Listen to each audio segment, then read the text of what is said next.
Universal Studios has finally revealed the long-rumored and highly anticipated second generation of Harry Potter wands that will be sold inside of the Wizarding Worlds at Universal Studios Hollywood, Diagon Alley at Universal Studios Florida, Hogsmeade at Islands of Adventure, and the upcoming Ministry of Magic at Epic Universe. Featuring haptic feedback and all new spells, along with a profile that syncs up with the Universal app, these wands promise an entirely new way to interact with the Wizarding World. Let's talk about Universal's brand new game-changing merchandise item here on That Park Place.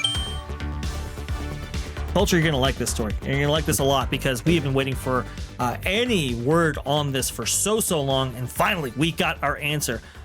Going back to the world of theme parks here, Scott Houston. Universal Orlando announced the second generation of Potter interactive wands that will debut on March 1st. The wands will be available in 4 designs, including new effects and haptic feedback and integration in the Universal app. Universal Orlando also announced new and enhanced wand locations. I'm going to go ahead and let this hype video play. I can't play the audio because, well, you know, it features a lot of Harry Potter music, and anything you play by John Williams, that just grabs you down. It looks like the audio's on, though. Careful. Oh, well, it's not. It's not okay, on good. My ears. Okay, all right, good. Okay. Well, we'll let this play right here, and I want to go ahead and read the little press release that they released with this. All new wands. The all new collection that includes 4 designs of second generation interactive wands will give guests an enhanced wand magical experience.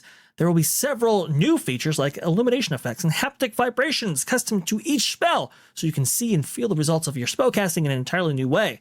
Each one will include a spell map that outlines locations where you can practice magic, as well as information on how to level up your wand magic to a new level with Universal Play.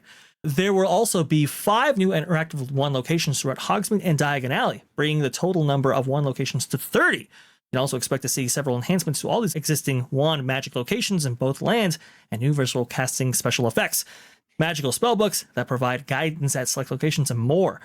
So they're going to have a dueling club tent in Hogsmeade where guests can cast a spell to bring an abandoned dueling dummy to life and test their dueling spells and ability. The owl post in Hogsmeade, mischievous pixies dart across the window and hide behind packages as well, and cast a spell to try and freeze them. That's very cool. They also say, Culture, you're going to like this, you're going to have a profile. And what that profile is going to, it's going to judge how well you can cast. And you'll have essentially kind of like a score, not too dissimilar to what they already do at Super Nintendo World, where, you know, you have the power-up bands, and depending on how well you actually do the activities located within that land, they keep a score on you, and you can actually see how you level up next to other people right here. This is a very, very complex system that they're adding with these wands. It's not just, hey, you get in front of a circle here and you do a little trick. It's much more than that now, and I think this is super, super cool. And it's something, by the way, Disney said they were going to do. Star Wars Galaxy's Edge never did it, and now we're finally getting some really, really cool stuff at both Epic Universe and their new Ministry of Magic location, as well as the existing locations on Universal property. Culture, your thoughts on all of this? It's awesome. I love it. Enhancing these locations is great, but adding more depth to it is even better. A haptic response, which makes the thing vibrate when you do something or shift position in your hand or whatever. That haptic is going to require the wand be rechargeable. So you're going to have to recharge, which they avoided with the first wand design. But I think this is brilliant, and the fact that this is basically what should have been the eventual evolution of the magic bands, because you have to remember magic bands were supposed to be so much more, but unfortunately the next gen project, which became the magic bands and all of the interactivity that they included along with Fast Pass Minus and everything else, we're supposed to have these types of things built into your little magic band. You were supposed to be able to do just about everything with your magic band, and that never came to fruition. This here is an expansion on something that was already working for Universal, and I think that I'm very excited to see what you'll be able to do in a new expanded area at the Ministry of Magic, because I can just imagine what they have there. And we're seeing the tip of the iceberg in this little promotional piece, but I love it. And the idea that if you're setting up a profile, you're performing for your house, and the house points are going to matter somehow. I can't wait for that. So Oh, it's super cool. Unlock gamified. achievements and grow your collection. You deserve recognition for all your masterful spellcasting. As you cast spells and fine-tune your spell work, you'll earn achievements to commemorate these feats. Did you make it to the top 10 wizards in the daily leaderboard?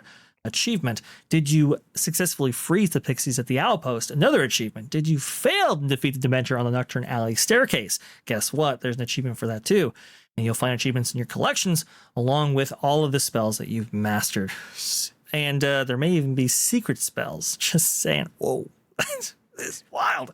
Theme Park Stop also had a little write up here that provided a little bit of a simplistic rundown of what was going to actually be featured with these wands. Universal has announced the long-rumored second generation of interactive wands for use within all the Wizarding World lands in Orlando, including Epic Universe. During the weekend, the new wands will connect to the app, allowing you to collect achievements, track your progress in leaderboards, and use a digital map similar to how power-up bands work in Super Nintendo World.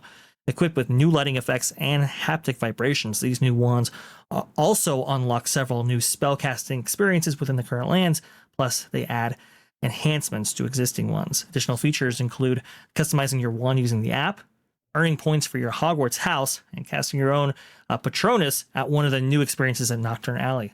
The House Cup will be awarded digitally through the app. I think this is super, super cool. And these wand experiences, folks, not only is it like, what, $40 to even buy into it, but people really do participate. I mean, it is crazy how many people are in line at those little stations in order to cast their spells. And I think it's a really cool way of interacting with the land and being part of the experience. They try to do this at Star Wars Galaxy's Edge in two ways. One, they tried the app. That didn't quite work out so well. I heard that Magic Band Plus was better in this regard, this kind of bounty hunting that they had, but people participating in maybe the first couple of days, and then lately I've not seen that station used, at least at Disneyland. Maybe it's different at Walt Disney World, but I think this is going to be a really, really surefire hit for Universal. They're going to move a lot of merch regarding this whole thing, and I just think it's super cool and something that Disney, well, they can't really do. They talked about, like you said, culture. I remember back in the day when the Next Gen project, they were going to have audio animatronics and rides yell out your name. Do you remember this whole thing? Oh, hey, the closest we got to that was Small World's exit signs. That was it. And like the magic, sometimes the magic, they pick up the wrong magic band and they put the wrong picture up for you, or you get the wrong picture with your thing on Splash or something. It's like, this stuff doesn't work, and it wasn't ever going to work the way it was rolled out, because they sunk all the money into trying to cobble together a bunch of old systems with all this new tech instead of obviously replacing it with all new tech. But it is what it is. It's Disney's Disney's implementation of these ideas have been far too expensive, and they just haven't been well incorporated into not only their existing parks and attractions, but also their latest ones. And it's really sad because there's a lot of opportunities there. And I heard some amazing things that were being developed for Star Wars Galaxy's Edge that went by the wayside, or maybe it was incorporated into the Star Cruiser. Well, we all know what happened to that project. So. No, it wasn't. Look, the fact that you were going to be able to interact with droids, the character interactions were going to be better in the park, not in this other area. A lot of the infrastructure, because of budget and stupidity of changing the idea from its original iteration, really left that park element and area incomplete substantially. The dinner theater didn't exist. The Bantha attraction didn't exist, which would have given you the most important element of motion. You have to have kinetics at 3 levels at least in a theme park. It's one of the things that really is one of the defining design ideas from the old Imagineering and the Disney folks. And Disney can't Disney anymore, guys. That's the whole point. Disney Imagineering is dying. Or dead. I don't know.